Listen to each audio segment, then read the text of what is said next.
What if the wild found its way back to you, not by instinct, but by memory?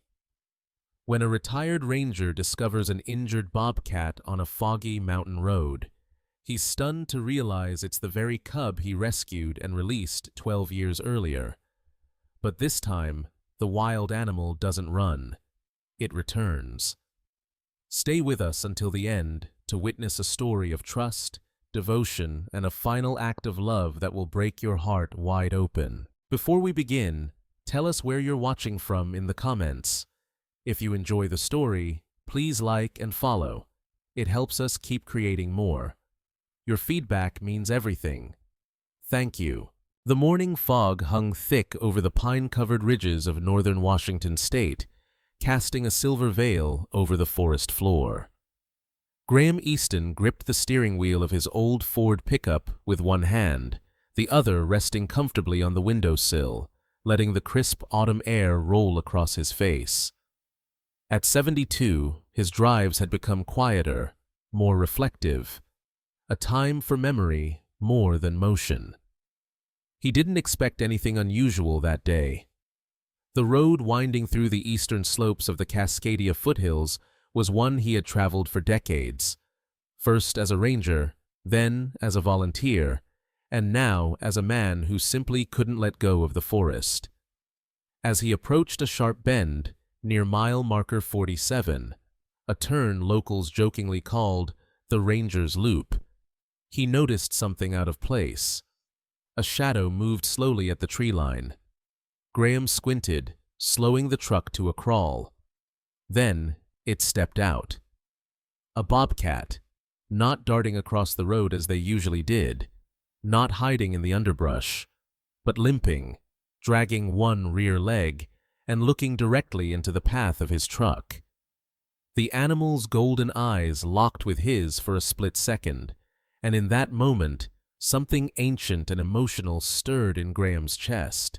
He pulled over instinctively, heart pounding. Years of training told him to be cautious. Injured wild animals could be dangerous. But as he opened the door and stepped out, the bobcat did something that defied every expectation. It didn't run. Instead, it staggered toward the vehicle, paused near the passenger door, and collapsed, heaving from exhaustion. Graham froze. The fur was ragged, speckled with dried blood, the gait unsteady, but something about this creature was achingly familiar. He approached slowly, the gravel crunching beneath his boots. Kneeling beside the animal, he noticed a faded scar behind its right ear, a scar he had seen once before, 12 years ago. He didn't dare speak the name yet, afraid he might break the moment. But then the bobcat lifted its head, weakly, and made a low, guttural sound, not a growl, but a chuffing noise, like a hoarse sigh. And suddenly, Graham was no longer standing in the present. He was back in that snowstorm, cradling a half-frozen cub in a wool blanket. "Echo," he whispered. The bobcat blinked slowly, a twitch of recognition. It didn't move, but it didn't need to. It had come home. Graham took off his jacket and retrieved the same wool blanket he had kept behind the seat all these years, just in case. He laid it gently over the bobcat's body. Echo didn't flinch. He simply closed his eyes, trusting. "All right, old friend," Graham murmured, his voice catching. "Let's get you help." He lifted the animal as carefully as he could. No small feat, even weakened, Echo still weighed close to 30 pounds. He slid the passenger seat back, laid the bobcat down on the blanket, and looped the seatbelt across it, more out of habit than necessity. The truck door closed with a soft thud. Graham took one last look at the road, the very spot where he had once saved a life, then turned the key in the ignition. As the engine roared to life, he picked up his phone and dialed the Cascadia Wildlife Center. "This is Graham Easton," he said quickly. "I'm coming in. Emergency intake. Bobcat. Critical." He hung up and drove, one hand steady on the wheel, the other resting gently on the side of the injured creature beside him. And in that quiet space between breaths, between lifetimes, the road ahead seemed both familiar and brand new. The gravel crunched under Graham's tires as he pulled into the rear lot of the Cascadia Wildlife Center. The fog hadn't lifted. If anything, it had thickened, muffling the usual morning chatter of the woods. Graham stepped out slowly, his knees stiff, heart beating in his throat. The back door to the clinic flew open. Dr. Lena Aldridge stood in the doorway, gloves already on, gray hair tucked into a ponytail, her gaze sharp beneath steel-framed glasses. "Is it?" she asked without finishing the question. Graham nodded once. "It's Echo." They moved quickly but carefully. Lena opened the passenger door while Graham unbelted the blanket-wrapped Bobcat. Echo's breathing was shallow. His side rose and fell with the effort of each breath, and blood from the gash on his shoulder had soaked through the wool. Inside the clinic, the familiar scent of antiseptic and cedar filled Graham's nose. The room hadn't changed much since the last time he brought Echo here. Only the patients had. Once, it was a box of baby rabbits. Later, an injured barn owl. But this was something sacred. Lena's team, 2 interns and a surgical tech, sprang into motion. Echo was lifted onto the stainless steel exam table under warm lights. Monitors blinked to life. The beep of a heart monitor, the hiss of oxygen. "Lacerations on the shoulder and hindquarters," Lena murmured, gliding into her role. "Likely infected. Pupils reactive. Pulse weak. He's dehydrated and malnourished. Hasn't eaten properly in weeks." Graham stood just outside the glass window, his hands in fists at his sides. His jacket still smelled faintly of pine and blood. He didn't move, didn't speak, just watched. Lena cleaned the wounds with saline and clamped the worst of the bleeding. "We'll sedate and stabilize first," she said, not looking up. "Then I'll assess for internal damage. It's a miracle he made it back at all." The word miracle hung in the air. As the sedative took hold, Echo's body went still, not lifeless, but resting. For the first time in what must have been days, he wasn't fighting. Lena adjusted the IV line, then stepped out quietly to stand beside Graham. "He remembered," she said softly. Graham nodded. His eyes never left the window. He chose to come back. They didn't say much after that. The hours passed. Lena and her team worked tirelessly, flushing wounds, suturing deep bites, checking for internal bleeding. Blood work showed a serious infection brewing. They started antibiotics immediately. Fluids dripped slowly into Echo's system. Still, his body fought, sometimes spasming, sometimes sinking into eerie silence. That night, Graham didn't go home. He sat in the observation room, slouched in a hard plastic chair, coat draped over his lap, eyes fixed on the recovery enclosure where Echo lay under a red heat lamp. Occasionally, the Bobcat twitched, lips curling in pain or memory. Graham couldn't tell which.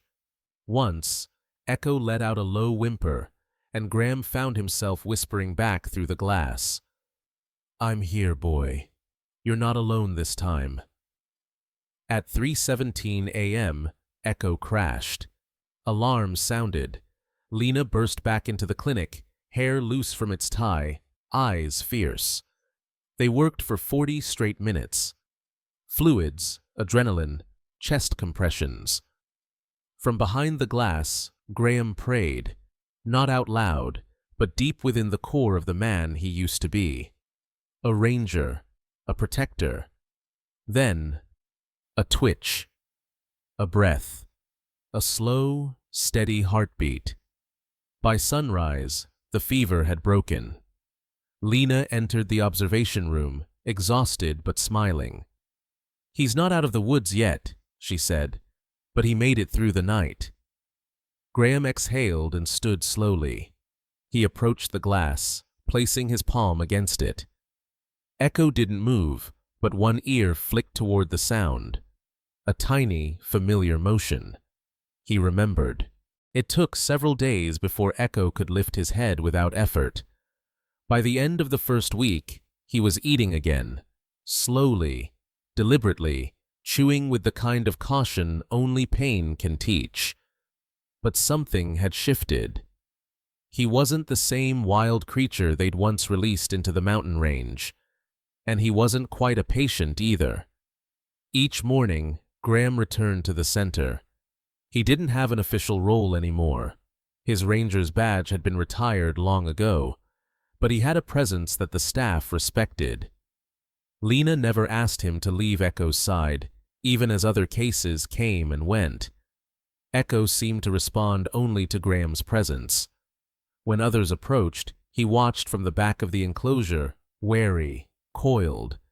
But when Graham entered with his slow, calm gait and soft voice, the bobcat relaxed, sometimes even inching forward to lie near the fence, watching Graham clean a kennel or fix a latch. "He knows you," one of the interns said quietly, watching from a distance. Graham didn't answer. He simply nodded, eyes never leaving Echo. Weeks passed. The infection cleared, the stitches dissolved. The fur began to grow back across the deep gash on Echo's shoulder. Every clinical indicator suggested the same thing. He was ready to be released. Physically, Echo was as strong as ever, but the wild, it seemed, was no longer calling. "He's not pacing," Lena noted one afternoon, clipboard in hand. "That's what surprises me. Most recovering predators start pacing, testing the perimeter, looking toward the forest. He hasn't done that once." Graham stood beside her at the observation window. Inside, Echo was curled in a patch of sunlight, his eyes half closed, tail flicking lazily. "He's watching me," Graham said. Lena looked at him sideways. "He's bonding. That's a problem." "I know," she hesitated. "We can't keep him indefinitely. You understand that, right?" Graham nodded, but in his chest he felt a quiet certainty forming. This wasn't just about rehabilitation anymore. This was about something else, something harder to define. That evening, when the center had gone quiet and the interns had all gone home, Graham opened the gate to Echo's enclosure. Not fully, just enough. He stepped back and waited. Echo rose slowly, ears alert. He moved to the opening, paused. The scent of pine and cool earth drifted through the gap. A path led into the woods, the same direction he had vanished into all those years ago. He looked once at the forest. Then he turned and walked past the open gate, settling near Graham's boots. A heavy silence settled between them, broken only by the distant call of an owl. "Well," Graham whispered, "I guess you've made your choice." From that day on, Echo became something of a legend at the center. He was no longer a patient, but he wasn't wild either. He came and went during the day, exploring the forest edge, but he always returned before dusk, lounging beneath the old oak behind the main cabin or shadowing Graham as he made his rounds. Visitors whispered in awe when they spotted him. Children gasped. Volunteers adjusted their routines to avoid startling him. And always, Echo remained calm, as though he had found a place not just to rest, but to belong. "He's a bridge," Lena said one day, "between what we are and what the wild used to be." Graham smiled faintly. He's home. Spring melted slowly into summer. The woods around Cascadia bloomed in wild color, trillium, lupine, the sharp green of new ferns. Days grew longer, warmer. Echo adapted to this rhythm with surprising ease, not as a wild creature reclaiming territory, but as a quiet presence that moved in and out of the center's daily life. He wasn't caged, he wasn't trained, but he stayed. Most mornings, he appeared like clockwork just after sunrise, lounging on the back porch where Graham often sipped his coffee. They never touched. Echo remained resolutely Bobcat, but their silence spoke volumes. There was a shared understanding now, not of ownership, but of mutual recognition. Volunteers began calling Echo the ghost in the garden. Sometimes he'd vanish into the woods for hours, even days, but he always came back. And each time, Graham would feel the same relief. The bond still held. At a monthly open house for local schools, children crowded along the observation fence hoping to catch a glimpse. Once, Echo padded into view and sat in full sunlight, his gaze cool and direct. The kids fell silent, awed. "He's not tame," Graham explained to the class, "but he trusts me. That's different, and rarer." One boy raised his hand. "Why did he come back?" Graham paused. "Because kindness leaves a mark, even on those who are born to vanish." The story began to spread, first among local wildlife circles, then to broader conservation networks. A bobcat that had returned to its rescuer. Not once, but twice. And this time, stayed. News outlets asked for interviews. Wildlife groups offered to sponsor a formal ambassador program. Some questioned the ethics. Could Echo still be considered wild? Was he too habituated to humans? Lena remained vigilant. She ran new behavior assessments every month, checked blood levels, monitored stress signs. Echo passed every test with quiet ease. "He's healthy," she said to Graham one afternoon.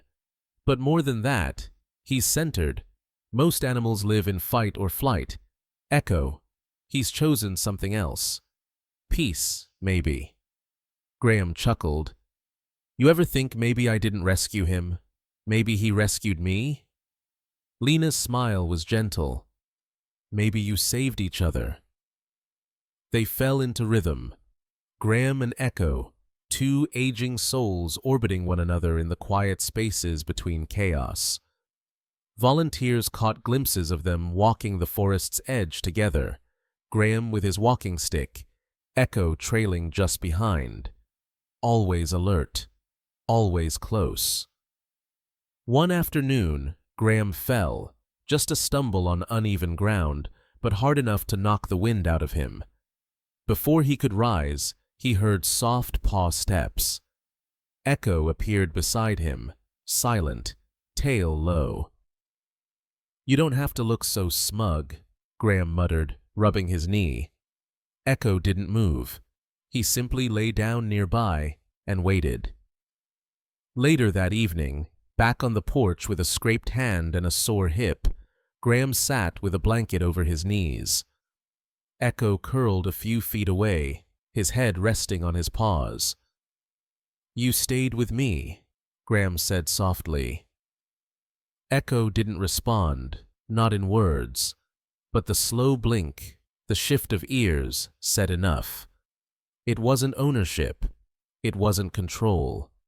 It was something deeper. A bond that had survived years, storms, predators, pain, and had grown stronger in return. They were two creatures, man and bobcat, sharing the same fading trail of years, choosing to walk it together. Years passed, not in a rush, but like the slow settling of earth after a long rain. Graham grew older, his steps shorter, his breath thinner. But Echo remained, a steady pulse of presence on the edge of the wild. Together, they aged into something rare, not man and pet, Not ranger and rescue, but something in between. A shared silence that didn't need naming. On Graham's 80th birthday, the volunteers at Cascadia held a small gathering on the porch. Echo was there, sitting just beyond the edge of the gathering, watching quietly as if to give his approval. One child approached too close and was gently pulled back, not because Echo was dangerous, but because some distances were sacred. That evening, after the visitors had gone and the cake had been packed away, Graham sat with a wool blanket over his lap, his hands folded across it. Echo lay nearby in the grass, ears flicking in rhythm with the wind. Fireflies blinked lazily through the trees. "You know," Graham said aloud, though his voice was soft, "I used to wonder what kind of mark I'd leave, if anything I did mattered." He looked at Echo. "I think you were my answer." Echo shifted, as if listening. The final winter came gently. Snow dusted the forest in white hush. Graham no longer did morning rounds. His knees couldn't take the cold. He spent more time by the window, watching the trees sway, remembering. Echo, for his part, stayed closer. He no longer wandered far into the woods. Instead, he curled near the cabin, under the porch, or outside Graham's bedroom window, always within reach of a voice, a breath, a memory. Then one morning in early spring, the world grew very still. Graham passed quietly in his sleep, the worn blanket still over him, his hand resting near the open windowsill. When the staff arrived, they found him just like that, peaceful, eyes closed, the faintest smile on his lips.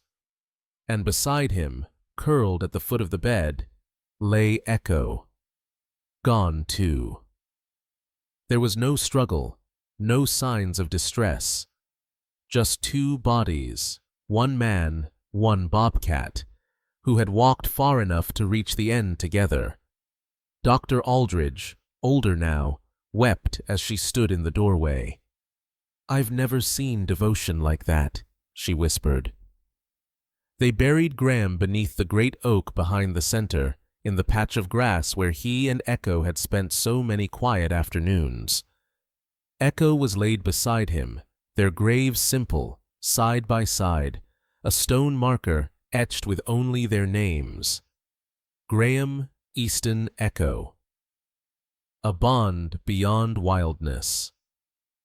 Word spread, and people came. They brought wildflowers, carved small wooden bobcats.